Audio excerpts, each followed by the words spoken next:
Today, I want to compare the debate performances of Presidents Ronald Reagan and Donald Trump. Now, I want to stress that I am not endorsing any candidate. I don't care if you're going to vote Republican or Democrat or Independent, Libertarian, what have you. Vote for whoever you want. I'm not trying to sway your vote or influence your vote. Reagan knew that every time the independent candidate got a vote, it was a vote taken away from me. Former Governor Ronald Reagan, the Republican Party candidate, and Congressman John Anderson, who is running as an independent, accepted the League of Women Voters' invitation to be here. President Carter declined. But let's go back to 1980, looking at the performance of Ronald Reagan in his debate with President Jimmy Carter. The League of Women Voters organized two presidential debates, the first on September 21st, 1980, and the second on October 28th, also 1980. The second presidential debate is the second most watched debate in American history. The Republican nominee, Ronald Reagan, participated in both debates. Independent candidate John B. Anderson only participated in the first debate, while the Democratic nominee and incumbent President Jimmy Carter participated in the second debate. The Carter campaign, believing that a three-way debate between Carter, Reagan, and Anderson would boost Anderson's campaign, and tried to push for an earlier debate only featuring Carter and Reagan. This plan was supported by the chairs of the Democratic and Republican National Committee. The two-person debate did not materialize, and Carter declined to debate alongside Anderson. But I don't see where it is inflationary to have people keep more of their earnings and spend it, and it isn't inflationary for government to take that money away from them. Reagan's most notable moments include using the phrase, "there you go again," and asking whether or not Americans were better off than they were 4 years ago.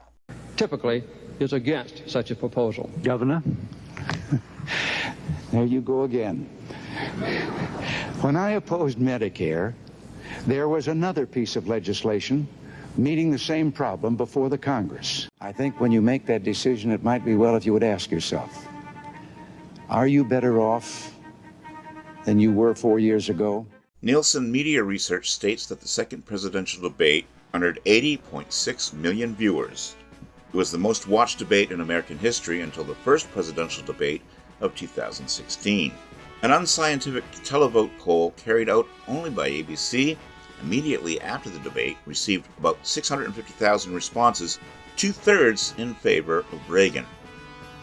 Ronald Reagan appeared calm, cool, and collected, but President Carter appeared tired, frustrated, and withdrawn.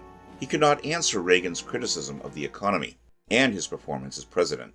When Mr. Carter became president, inflation was 4.8%. It is now running at 12.7%. He has blamed the people of living too well. President Jimmy Carter faced a difficult re-election effort, with Iranian Islamists holding most of the American embassy and staff hostage. Sagging economy, and even the president hinting the country was in a malaise. In addition to these challenges, he faced the charismatic former governor of California and actor Ronald Reagan, and an independent challenge from moderate Congressman Joe Anderson. Now, you would think that Anderson would take more away from Reagan, since he was a Republican, but this did not hinder Reagan from winning the largest electoral vote of any challenger facing an incumbent president in the history of the nation.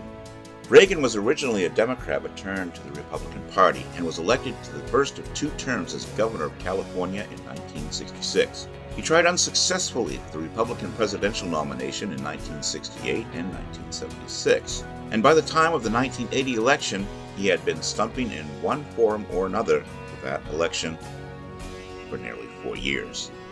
Most incumbent presidents avoid having a challenger to their nomination, but Carter received opposition from Senator Ted Kennedy, the last surviving brother of the late President John F. Kennedy. As Carter's standing in the public opinion polls plummeted in 1978 and 1979, thanks largely to his failure to solve the country's economic woes, Kennedy was widely seen as the logical Democratic alternative. When the senator from Massachusetts finally declared his candidacy late in 1979, his freewheeling brand of liberalism and his role in a fatal incident at Chappaquiddick caused many voters to have serious doubts about him. Carter and his aides played upon these doubts with considerable skill. Kennedy was also hurt by his rambling, incoherent answer to a seemingly simple question posed by reporter Roger Mudd of CBS News. Why do you want to be president? Well,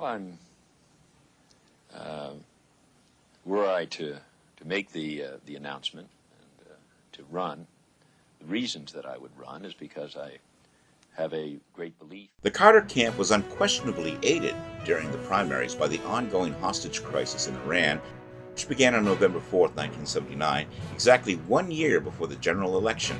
Followers of the Ayatollah Khomeini, who had toppled the Shah of Iran in 1978, stormed the U.S. Embassy in Tehran, protesting the Shah's admittance to the United States for treatment of an ultimate fatal cancer condition. Dozens of Americans who were inside the embassy at the time were taken hostage. Some were later released, but more than 50 remained hostages throughout 1980, despite an abortive rescue operation ordered by Carter.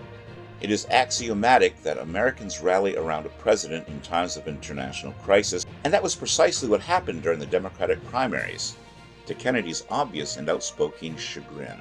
Kennedy victories in a number of key states, including New York and California, were unable to stave off the inevitable. Although Kennedy did not have enough delegates to win the convention, he tried unsuccessfully to open it in an attempt to win the nomination. Ultimately, Carter, along with Vice President Walter Mondale, were renominated at a fractious Democratic convention in New York City that was punctuated by Kennedy's avoidance of shaking Carter's hands on the podium. In the general election, Carter carried only 6 states in the District of Columbia. Reagan won just over 50% of the vote, while Carter captured 41%. Anderson finished with 7% of the vote. In the Electoral College, the scale of Reagan's victory was dramatic, 489 to 49. Carter became the first elected incumbent to be defeated for re-election as president since Herbert Hoover lost to Franklin D. Roosevelt in 1932. Reagan, at age 69, became the oldest president-elect in the country's history. It's just awfully good that someone with the temperament of Donald Trump is not in charge of the law in our country. Because you'd be in jail. Secretary Clinton.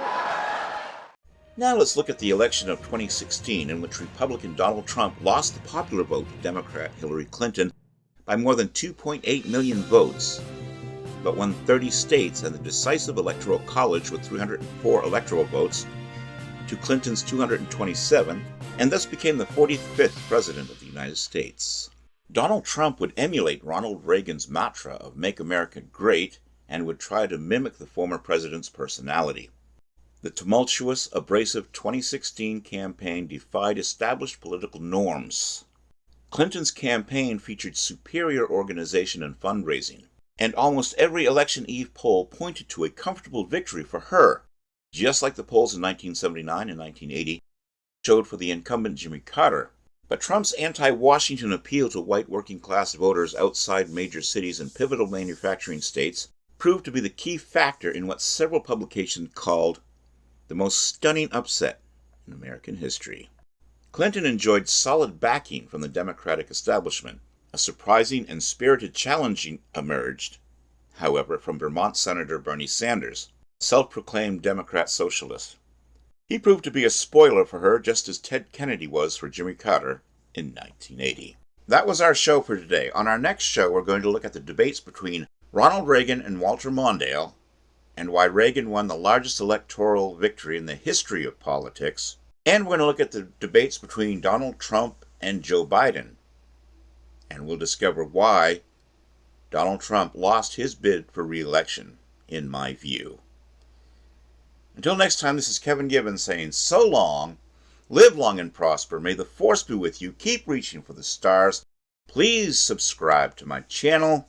I would be very honored if you did so, and also leave a comment in the comments section below. Thank you for joining me. Have a good day.